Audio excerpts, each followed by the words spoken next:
And in Switzerland, voters have overwhelmingly rejected a proposal for a 50% tax on inheritances of more than 50 million Swiss francs, with 78% of votes against the measure. Carolin joins us live from Zurich this morning.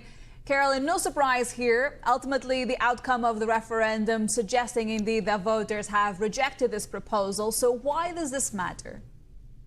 It matters because it did put question marks around the attractiveness of Switzerland as a domicile for the super wealthy, for family businesses, and for single family offices. And of course, there was a lot of nervousness going into this vote because the lead-in time was especially long. It was first floated around 2 years ago, and ever since, this has been, Sylvia, I'll say, an extremely divisive run-up and campaign from both sides, probably the most divisive that I've ever seen in Switzerland. But it's important, say, the family businesses and the most important business lobbies, that the no vote was so decisive, was so overwhelming, as you rightly point out. 78% of the votes went against the initiatives, which was floated by the youth wing of the Social Democrats. Just want to bring you some reaction from one of the most powerful business lobbies here in Switzerland, Economie Suisse, saying the voting population has undoubtedly recognized this year as consequences of this initiative,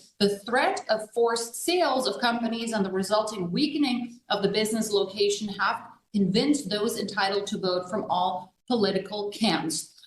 Now, I want to point out that there was one of the most prominent businessmen of Switzerland, Peter Spuhler, the founder and the CEO of Stadler, who actually threatened to leave the country should this proposal be adopted. He said he simply cannot pay the tax without having to liquidate his holdings, and he actually threatened to leave the country. The Federal Council, which also spoke out strongly against the vote, then said or clarified that the tax would not be retroactive after all. So that soothes some of those nerves. Peter Spuhler is now staying. But as to the question, how much damage the run-up, the debate, and the vote have done to Switzerland, that's a very tricky question because there's only anecdotal evidence on how many family businesses have actually left the country. But certainly guests who've been on this show last week, they told us that, of course, the super wealthy of the world, they're extremely mobile. One guest alluded to them as being the queens on the chessboard.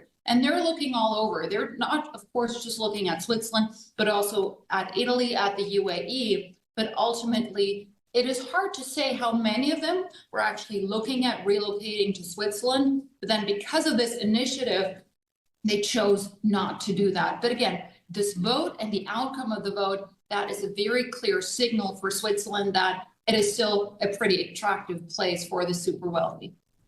78% is quite a resounding vote there. Carolin, thank you so much for bringing the story to us this morning.